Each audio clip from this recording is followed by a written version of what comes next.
आप सभी का सुपर कंसेप्ट क्लासेस में स्वागत है। और आज की इस वीडियो में आप लोगों को क्लास 11th फिजिक्स के मॉडल सेट 1 का सॉल्यूशन हिंदी मीडियम से देने वाला हूं। देखिए, आप लोगों का बहुत ही ज़्यादा कमेंट्स आ रहा था। आप लोग बोल रहे थे कि सर जो फिजिक्स का जो सेट 1 आपने जो इंग्लिश से बताया है इसको आप हिंदी से बता दीजिए।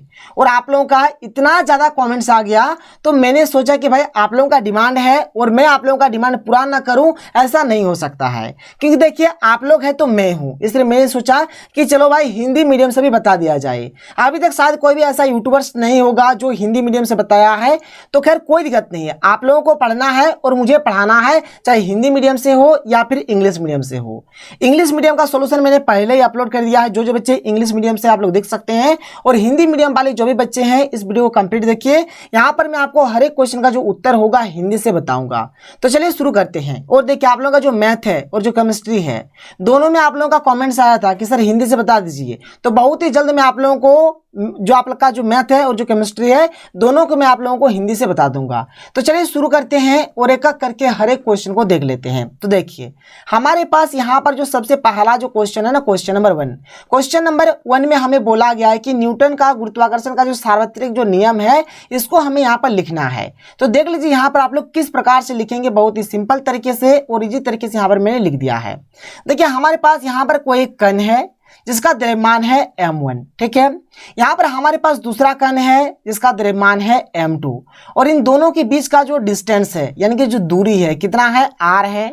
और यहाँ पर F हमारा फोर्स काम कर रहा है। तो देखिए, मैंने यहाँ पर लिखा है कि यदि m1 तथा m2 द्रव्यमानों के दो कण एक दूसरे से r दूरी पर स्थित हो तो उनके बीच लगने वाला गुरुत्वाकर्षण बल, तो उनके बीच लगने वाला जो गुरुत्वाकर्षण बल F जो हो जाएगा, F क्या होगा देख लीजिए।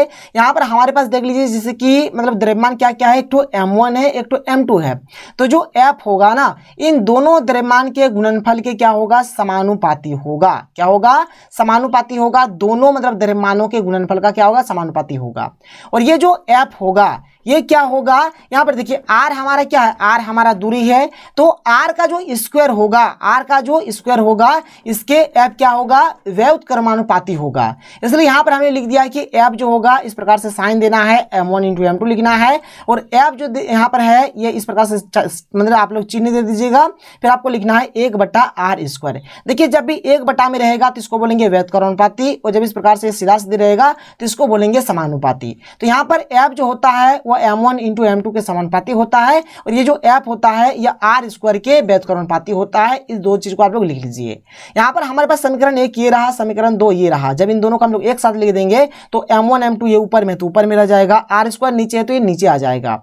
और ये वाला जब हटता है तो यहाँ पर एक आता है g। क्या आता है, g आता है। तो F बराबर हो गया g m1 इंटू m2/r²। यही हमारा क्या है, जो गुरुत्वाकर्षण के लिए जो हमारा जो सार्वत्रिक नियम है यही होता है। तो यहाँ पर ये जो आप लोग g देख पा रहे हैं क्या है कि यहाँ जी क्या है, एक सार्वत्रिक नियतांक है। इसे न्यूटन का गुरुत्वाकर्षण नियतांक कहते हैं। इसको नोट डाउन कर लीजिए, ये हो जाएगा आपका बिल्कुल प्यारा सा और सुंदर सा उत्तर।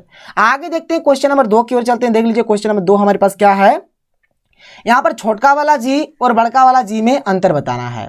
तो जो छोटका वाला जी होता है ना, यह हमारा एक सदिश राशि है यानी कि वेक्टर क्वांटिटी है। और ये जो बड़का वाला जी है यह हमारा क्या है, तो ये हमारा एक अदिश राशि है। ये जो छोटका वाला जी है इसका जो एसआई मात्रक होता है मीटर प्रति सेकंड स्क्वायर होता है। और ये जो बड़का वाला जी है इसका जो एसआई मात्रक होता है न्यूटन मीटर स्क्वायर प्रति किलोग्राम का स्क्वायर होता है इसका एसआई मात्रक।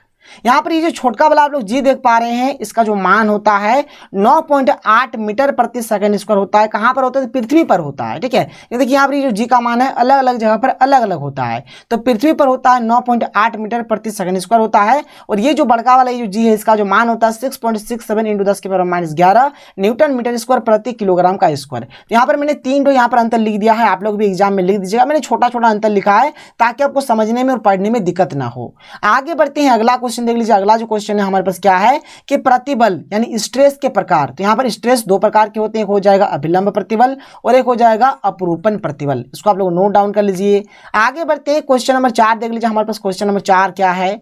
तो क्वेश्चन नंबर 4 बोल रहा है कि वर्षा की बूंदों का आकार गोलाकार क्यों होता है। तो पृष्ठ तनाव यानी कि सरफेस टेंशन के कारण ये चीज होता है, इसको नोट डाउन कर लीजिए। क्वेश्चन नंबर 5 की ओर बढ़ते हैं। देख लीजिए क्वेश्चन नंबर 5 हमारे पास क्या है।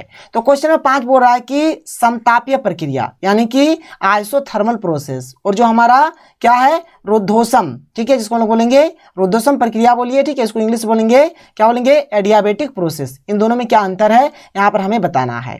तो देख लीजिए यहाँ पर मैंने एक एक करके हर एक चीज यहाँ पर बहुत ही सिंपल तरीके से ओरिजिनल तरीके से लिख दिया है। एक साइड में हमने संतापीय प्रक्रिया लिख दिया है इनके प्रोसेस, ठीक है, और एक साइड में हमने लिखा कि रुद्धोष्म प्रक्रिया।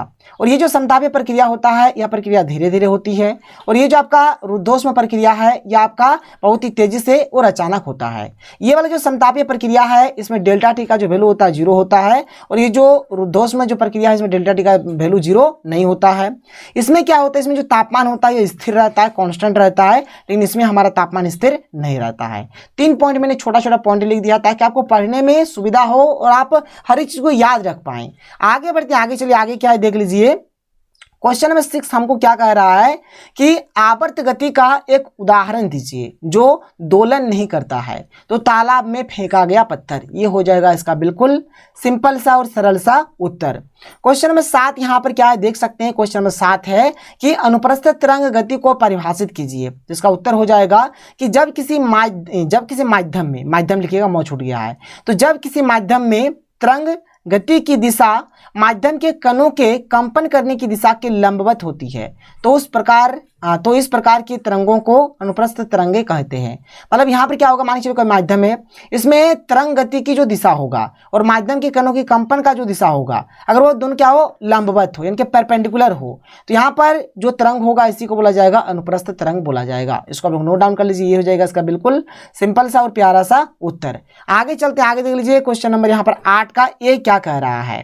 क्वेश्चन नंबर 8 का ये है दूरी r द्वारा अलग किए गए दो द्रव्यमान m1 तथा m2 के बीच कार्य करने वाले गुरुत्वाकर्षण बल के लिए व्यंजक प्राप्त करें। तो वही मैंने आप लोगों को बता दिया, आप ऊपर वाला हर एक चीज लिख सकते हैं। तो डायरेक्ट हमने लिख दिया F बराबर G m1 इंटू m2 बटा r स्क्वायर, ये हो जाएगा इसका सही उत्तर। और आप चाहे तो ऊपर से, जैसे कि यहाँ पर मैंने क्वेश्चन नंबर जो 1 आप लोगों को बताया, यानी आप चाहे तो यहाँ पर देख लीजिए, इसको मैं आपको अच्छी तरीके से समझा देता हूँ ताकि कोई प्रॉब्लम दिक्कत ना हो।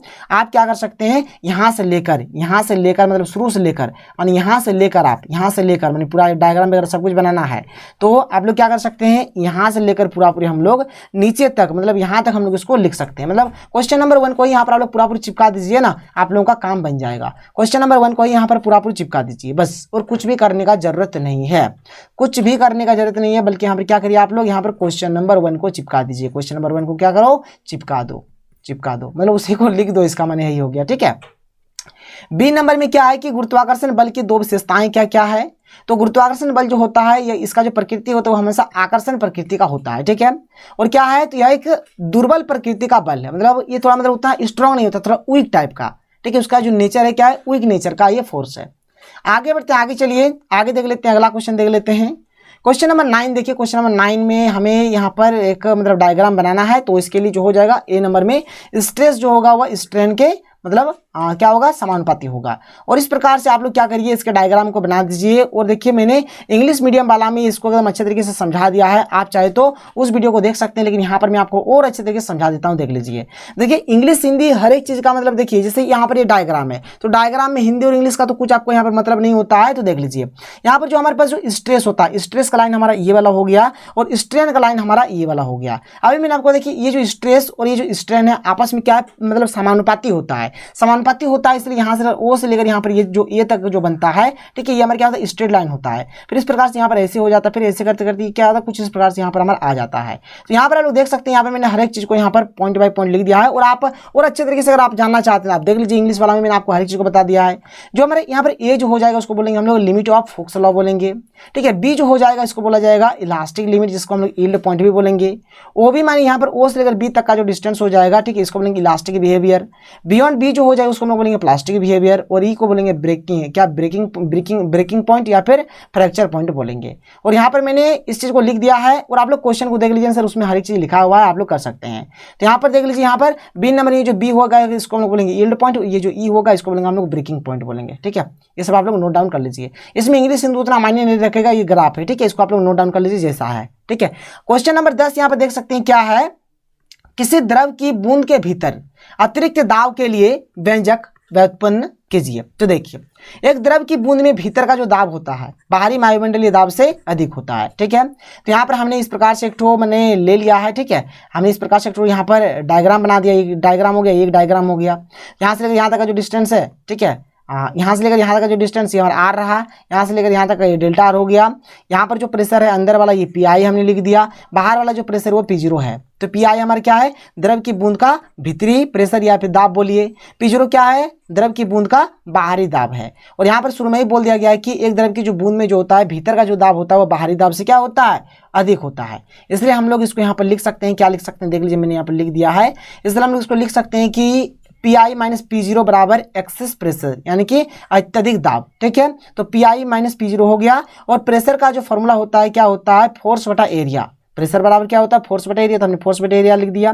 फोर्स माने एफ हो गया और एरिया माने ए हो गया। अब देखिए एफ को हम लोग लिखते हैं कुछ इस प्रकार से। अगर हम लोग सरफेस टेंशन में अगर बात करें एफ को, ठीक है, तो यहाँ पर सरफेस टेंशन में अगर हम लोग एफ को लिखें तो एफ बराबर हो जाता है टी गुने 2πr। और हमारे यहाँ पर जहाँ पर ये जो टी आप लोग देख पा रहे हैं, टी बराबर हो जाएगा सरफेस टेंशन। तो टी की जगह पे यहाँ पर क्या है, एफ है ना, तो एफ की जगह पे हमने लिख दिया टी गुने 2πr। देखिए ध्यान से, एफ बराबर क्या है, टी गुने 2πr। टी मैंने सरफेस टेंशन, तो यहाँ पर एफ की जगह पे हमने क्या पुट कर दिया, टी गुने 2πr। अब यहाँ से आप लोग काट सकते हैं, तो देखिए पाई पाई कट जाएगा और यहाँ पर ये कट गया। यहाँ पर देखिए, यहाँ पर भी आर है, यहाँ पर भी आर है। आप एक काम करिए, यहाँ पर कहीं पर भी मतलब दोनों एक ही तरह का लिखिए, बड़ा हाथ का लिखिए या फिर छोटा हाथ का लिखिए, जो भी लिखिएगा आप लोग एक ही टाइप का लिख लीजिए। तो यहाँ पर मैं थोड़ा सा सुधार देता हूँ। यहाँ पर क्या करिए आप लोग, यहाँ पर छोटा हाथ का ही आर लिख दीजिए यहाँ पर भी, और यहाँ पर भी क्या करिए आप लोग, छोटा हाथ का ही आर लिख दीजिए ताकि कट जाएगा। तो यहाँ पर देखिए क्या हो जाएगा, देखिए यहाँ पर पाई और पाई कट गया और यहाँ पर यार और यार कट गया। तो ऊपर में बचा क्या, देखिए ऊपर में 2 और टी बचा, तो 2t लिखेंगे। और नीचे में यहाँ पर देखिए 2 आर था, तो ये काट के 1 आर बच गया, तो नीचे हमारा 1 आर आ जाएगा। तो पी आई माइनस P0 हमको यहाँ पर क्या मिल गया, 2t बटा आर मिल गया। मतलब ये जो बड़ा हाथ का जो आर था इसको भी आप लोग छोटा हाथ का आर लिखे बेस्ट रहेगा। ठीक है, तो यहाँ पर 2t बटा आर मिल गया, जो कि यहाँ पर मैंने लिख दिया, देख सकते हैं। तो ये हो जाएगा इसका इक्वेशन, यानी कि व्यंजक। कोई दिक्कत कोई प्रॉब्लम नहीं है। आगे चलिए क्वेश्चन नंबर 11 देख लेते हैं। 11 का ए देख लीजिए, क्या है कि साधारण लोलक। तो देखिए कि जब किसी छोटे और भारी पिंड को किसी भारहीन पिंड एवं लंबाई में न बढ़ने वाले धागे के एक सिरे से पिंड को बांधकर धागे को किसी घर्षण रहित दीवार से लटका दे तो इस प्रकार बने समायोजन को साधारण लोलक कहते हैं। तो कुछ इस प्रकार से होगा, देख लीजिए। जैसे कि देख लीजिए यहाँ पर क्या है, यहाँ पर ये वाला जो पॉइंट होगा ये हमारे यहाँ पर फिक्स हो जाएगा, कोई दिक्कत नहीं है। और यहाँ पर इस प्रकार से धागा लिया गया है जो मतलब खिंचाएगा नहीं। यहाँ पर कोई चीज़ मतलब बांध दिया गया है, इसको अगर हम लोग छोड़, जैसे मान के यहाँ पर जैसे यहाँ तक खींच के लाए और छोड़ दिए, तो एक बार ये इधर आएगा, फिर इधर आएगा, फिर इधर आएगा, फिर इधर आएगा, फिर इधर आएगा, फिर इधर आएगा, फिर एक टाइम ऐसा आएगा जो अपने मूल स्थिति में वापस आ जाएगा। तो ये जो हो जाएगा ये हमारा क्या हो जाएगा, यहाँ पर क्या हो जाएगा, साधारण लोलक हो जाएगा।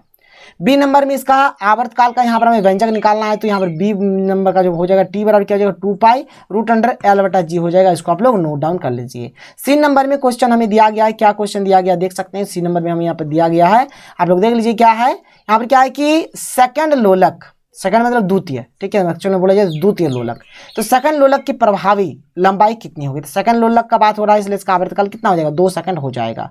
और अभी मैंने आपको आवर्तकाल का फॉर्मूला पढ़ा दिया, क्या होगा इसका फॉर्मूला। तो टी बराबर हो जाएगा 2π√L/g। और टी का मान यहाँ पे देखिए 2 दिया हो, तो 2 हमने लिख दिया, 2 बराबर 2π√L और जी का मान होता है 9.8 हमने लिख दिया। अभी जो 2π इधर आ जाएगा √L/9.8, दोनों तरफ वर्ग कर देंगे और ये तो कट जाएगा। तो ऊपर में 1 बच के रहा, तो 1 का स्क्वायर 1 होगा, पाई का स्क्वायर पाई स्क्वायर हो जाएगा। इधर वर्ग करेंगे तो रूट हट जाएगा, तो बचेगा L/9.8। तो धीरे धीरे गुना हो जाएगा, इधर पाई स्क्वायर L हो गया तो पाई स्क्वायर L हो गया, इधर 9.8 गुना 1 तो 9.8 हो गया। L बराबर हो गया 9.8 बटा पाई स्क्वायर। तो 9.8 का 9.8, पाई का मान होता है 3.14, इसका स्क्वायर कर दिया कितना मिला, और इसको सॉल्व करेंगे तो 0.99 ये मीटर इसका सही उत्तर आएगा। इसको भी आप लोग नोट डाउन कर लीजिए।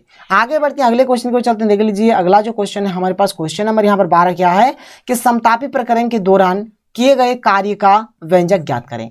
और ये भी मैंने आप लोगों को जैसे ही इंग्लिश मीडियम में पढ़ाया था, ठीक है, बिल्कुल आपको वैसे ही यहाँ पर कर लेना है। तो देख लीजिए यहाँ पर आप लिख सकते हैं, जैसे कि यहाँ पर समतापी प्रक्रम में बोला गया है, तो आप यहाँ पर फॉर, ठीक है, आप यहाँ पर हिंदी से लिखना चाहते हैं तो ऐसे लिख दिएगा समतापी प्रक्रम के लिए, समतापी प्रक्रम के लिए। तो समतापी प्रक्रम के लिए, जिसका अभी मैंने आपको थोड़ी देर पहले बताया, समतापी प्रक्रम यानी कि समतापी प्रक्रिया बताया, तो उसमें जो हमारे dt यानी कि जो डेल्टा टी होता था, अभी मैंने आपको 0 बताया, तो डेल्टा टी क्या हो जाएगा, 0 हो जाएगा, ठीक है। और देखिए वर्क का जो यहाँ पर वर्क का जो फॉर्मूला हो जाएगा, वर्क बराबर होता है W बराबर P dV होता है। W बराबर क्या होता है? P dV होता है। और यहाँ पर हमने कुछ इस प्रकार से एक यहाँ पर डायग्राम बना लिया, ठीक है, देख लीजिए इसको आप लोग नोट डाउन कर लीजिएगा। ये हो जाएगा, ये हमारा वॉल्यूम के अकॉर्डिंग है, और ये वाला जो ये हमारा प्रेशर के अकॉर्डिंग है। ये हमारा इनिशियल है, इनिशियल वॉल्यूम, और ये हमारा फाइनल वॉल्यूम है। ये हमारा इनिशियल प्रेशर है और ये हमारा फाइनल प्रेशर है, जो कि हमने इस प्रकार से यहाँ पर ले लिया। हम लोग जानते हैं आइडियल गैस इक्वेशन PV बराबर nRT, तो P का मान यहाँ से हो जाएगा nRT बटा V हो जाएगा। और जैसे वर्क बराबर क्या होता है, तो वर्क बराबर होता है हमारा, वर्क बराबर होता है P dV होता है। क्या होता है? वर्क बराबर क्या होता है? P dV होता है। और P का वैल्यू है nRT बटा V, तो nRT बटा V लिख दिया, और यहाँ पर dV जो बचा था dV लिख दिया, मतलब इनिशियल से फाइनल तक जो वॉल्यूम यहाँ पर, क्योंकि dV है, V वाला है ना, V के रिस्पेक्ट में हो रहा है, इसलिए यहाँ पर हमने VI और यहाँ पर VF लिख दिया। अब देख लीजिए यहाँ पर nRT हमारा यहाँ पर कांस्टेंट है, हमने बाहर में लिख दिया। अब ये 1 बटा V dV, इसका होता है log V होता है। क्या होता है? log V हो जाएगा। और यहाँ पर इंटीग्रेशन है VI से लेकर VF तक। आगे बढ़ते हैं, आगे चलिए, आगे क्या देख सकते हैं, तो आगे हमें यहाँ पर दिया गया है जैसे कि W का W, nRT रह गया, Ln का Ln, और ये जो V है, V की जगह पे हमने VF लिख दिया, और यहाँ पर ये जो V है इसके बाद यहाँ पर माइनस करके हमने यहाँ पर VI लिख दिया। log का फॉर्मूला होता है कि log A minus log B अगर हो तो इसका फॉर्मूला हो जाएगा log A बटा B हो जाएगा, जिस फॉर्मूला की वजह हमने यहाँ पर कर दिया है, ठीक है, कोई दिक्कत नहीं है। और P जो होता है वह क्या होता है? वह इन्वर्सली प्रोपोर्शनल होता है V का, ठीक है, यानी यहाँ पर P जो होता है वह V का व्युत्क्रमानुपाती होता है। इसलिए यहाँ पर देखिए W का W रह गया, N का N रह गया, R का R रह गया, T का T रह गया, Ln का Ln रह गया। यहाँ पर क्या होगा? देखिए V में P जो होगा मतलब ये ऊपर नीचे हो जाएगा। जैसे यहाँ पर VF है तो PF नीचे आ गया, जैसे VI है तो PI ऊपर चला गया। तो इसको आप लोग ऐसे लिखिए या फिर ऐसे लिखिए, दोनों आपका सही हो जाएगा। आगे बढ़ते हैं, अगले क्वेश्चन को चलते हैं। अगला प्रश्न क्या है देख लेते हैं। तो हमारे पास जो अगला प्रश्न है, क्वेश्चन नंबर यहाँ पर 13 नंबर का, 1 नंबर का A नंबर, विशिष्ट उष्माधारिता। तो देखिए क्या है कि जब इकाई द्रव्यमान में 1 सेल्सियस ताप बढ़ाने के लिए ऊष्मा दी जाती है तो जितनी ऊष्मा दी गई है उसे विशिष्ट उष्माधारिता कहा जाता है, और इसे हम लोग C से सूचित करते हैं। तो इसको आप लोग नोट डाउन कर लीजिए। आगे बढ़ते हैं, इसका जो B नंबर वाला जो है उत्तर, इसके B नंबर के उत्तर को देख लेते हैं। क्या है? गुप्त उष्माधारिता, ठीक है। तो किसी पदार्थ को दी गई उष्मा की वह मात्रा जो पदार्थ के ताप को स्थिर रखते हुए उसकी अवस्था में परिवर्तन कर देता है। अवस्था में परिवर्तन करेगा यानी कि ठोस से द्रव, द्रव से गैस, इस प्रकार से परिवर्तन होगा। तो ये वाला हमारा हो जाएगा। 2 नंबर में यहाँ पर क्या है कि कैलोरीमिति का सिद्धांत लिखिए। तो कैलोरीमिति का जो सिद्धांत होगा देख लीजिए, यहाँ पर इसका सिद्धांत है, जो प्रिंसिपल है क्या है देख लीजिए। यहाँ पर क्या है कि कैलोरीमिति का सिद्धांत। तो यहाँ पर इसका उत्तर क्या हो जाएगा देख सकते हैं। देखिए एक्चुअल में अगर यहाँ पर देखा जाए इसका उत्तर कि जब 2 भिन्न भिन्न तापों वाली वस्तुओं को परस्पर संपर्क में रखा जाता है, मतलब यहाँ पर भिन्न भिन्न तापमान यानी कि अलग अलग तापमान होगा, तो ऊष्मा ऊंचे ताप वाली वस्तु से नीचे ताप वाली वस्तु में जाने लगती है। तो जो तापमान होगा ना वह क्या होगा, जो ऊष्मा होगा वह क्या होगा, मतलब जिसका तापमान ज़्यादा रहेगा, ठीक है, उस वस्तु से, मतलब ऊष्मा कहाँ जाएगा? जिसका तापमान कम रहेगा उस वस्तु में जाएगा। जब तक कि दोनों वस्तुओं के ताप समान नहीं हो जाते, जब तक दोनों का ताप समान नहीं होगा तब तक इस प्रकार का प्रोसेस चलता रहेगा।